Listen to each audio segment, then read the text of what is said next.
Good morning student.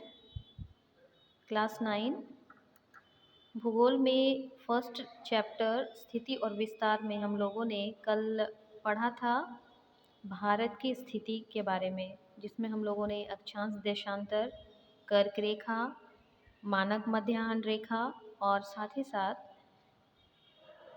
पूरब से पश्चिम और उत्तर से दक्षिण में भारत की लंबाई के बारे में जाना और भारत के विभिन्न दिशाओं में कौन कौन से सागर हैं या कौन कौन से देश हैं, इसके बारे में हम लोगों ने पढ़ा था। आज हम लोग भारत के आकार के बारे में देखेंगे और साथ ही हम देखेंगे कि भारत जो है वो क्यों प्रायद्वीपीय आकार लिए हुए है और विश्व के 7 बड़े देशों के बारे में। तो सबसे पहले चलिए आकार के बारे में देखते हैं।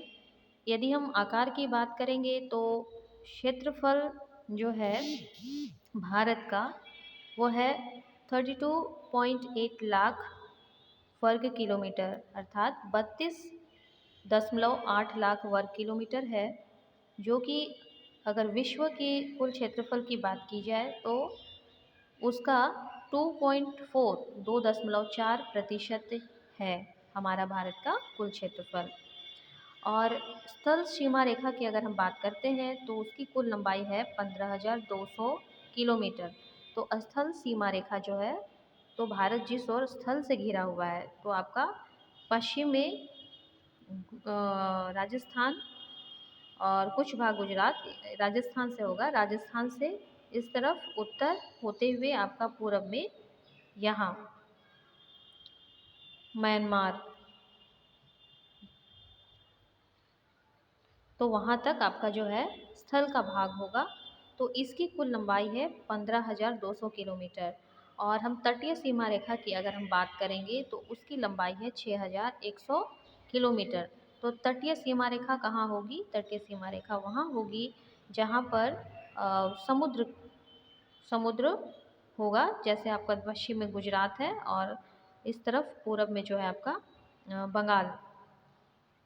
बंगाल की खाड़ी, तो पश्चिम बंगाल जो होगा वहाँ, और दक्षिण में आपका कन्याकुमारी। तो इधर वाला जो भाग होगा आपका, वो आपका होगा तटीय सीमा रेखा। तो यहाँ से यहाँ तक की जो लंबाई है वो है 6,100 किलोमीटर।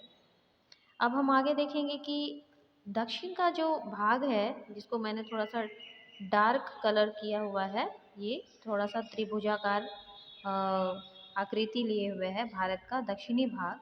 तो इसको हम लोग कहते हैं अंतरिप या कुमारी अंतरिप या फिर कन्याकुमारी। तो भारत का यह जो भाग है वो अंतरिप क्यों कहलाता है? तो सबसे पहले तो देखिए कि अंतरिप किसे कहते हैं। तो समुद्र की ओर मुख्य स्थल का भूमि का वह भाग, निकला हुआ वह भाग जो कि पतला और संकरा होता है, और साथ ही साथ वो तीन ओर जल से या समुद्र से घिरा होता है, तो अंतरिप कहलाता है। तो हमारे भारत की भी जो कुछ स्थिति है इसी प्रकार की है। वो धीरे धीरे दक्षिण की ओर पतली होती चली गई है, संकरा भी हो गया है पतला, और फिर तीन ओर जो है आपका समुद्र से घिरा हुआ है। एक ओर बंगाल की खाड़ी से, एक ओर अरब सागर से, और हिंद महासागर, दक्षिण में हिंद महासागर की ओर धंसा हुआ है और अंतरिप का रूप ले लिया है। तो इसलिए हम इसे अंतरिप कहते हैं, कुमारी अंतरिप के नाम से जानते हैं, कन्याकुमारी कहते हैं, या फिर हम इसको प्रायद्वीप कहते हैं। तो प्रायद्वीप का मतलब ही यही होता है, स्थल का वैसा भाग जो तीन ओर जल से घिरा हो, समुद्र से घिरा हो, और स्थल का भाग पतला और संकरा हो। तो हमारे भारत की स्थिति ऐसी है। और ये जो आपका है त्रिभुजाकार स्थिति में या फिर प्रायद्वीपीय स्थिति में अंतरिप का रूप क्यों लिया है, तो उसके पीछे यही 3 कारण हैं। एक ओर बंगाल की खाड़ी है, दूसरी ओर अरब सागर है और तीसरी ओर हिंद महासागर है। तो इसकी वजह से ही हमारा भारत जो है वो अंतरिप का रूप या प्रायद्वीपीय आकार लिए हुए है। और इसी प्रायद्वीपीय आकार के कारण, इस प्रायद्वीपीय आकार के कारण ही भारत की जो तटीय सीमा रेखा है, तटीय सीमा रेखा यहाँ से यहाँ तक की जो सीमा रेखा है वो बहुत ही लंबी है। इसी तट रेखा के कारण बहुत लंबी है, और फिर हिंद महासागर के मध्य में हमारा भारत स्थित है, इसी प्रायद्वीपीय स्थिति के कारण। और जब हम स्थल की बात करेंगे तो उत्तर पश्चिम और उत्तर पूर्व में जो कि स्थलीय सीमा रेखा है, तो वहाँ पर समुद्र नहीं है, तो वहाँ हमको नवीन मोड़दार पर्वत मिलेंगे। नए नए जो वलित पर्वत हैं, जिसको हम लोग पहले ही पढ़े होंगे क्लास 7 में पर्वतों के बारे में। तो नवीन पर्वत श्रृंखलाएं हैं जो कि आपका भारत के उत्तर पश्चिम और उत्तर पूर्व में स्थित हैं एक श्रृंखला के रूप में। और उसी नवीन पर्वत में आपका हिमालय है और पूर्वांचल की पहाड़ियाँ, ये सारे जितने भी नए नए जो पर्वत श्रृंखलाएं हैं वो आपका इस तरफ आते हैं, स्थलीय सीमा रेखा की तरफ।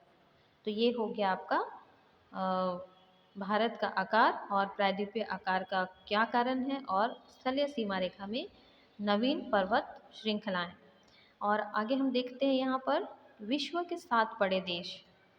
तो क्षेत्रफल के आधार पर जो बड़े देश हैं, क्षेत्रफल के आधार पर 7 बड़े देश, तो उसका यहाँ पर जिक्र है। सबसे पहले तो रूस है सबसे पहला, दूसरा है कनाडा, फिर चीन, यूएसए संयुक्त राज्य अमेरिका, ब्राज़ील दक्षिण अमेरिका में है, ऑस्ट्रेलिया, और फिर 7वें नंबर पर हमारा भारत है। तो ये हैं आपका विश्व के 7 बड़े देश।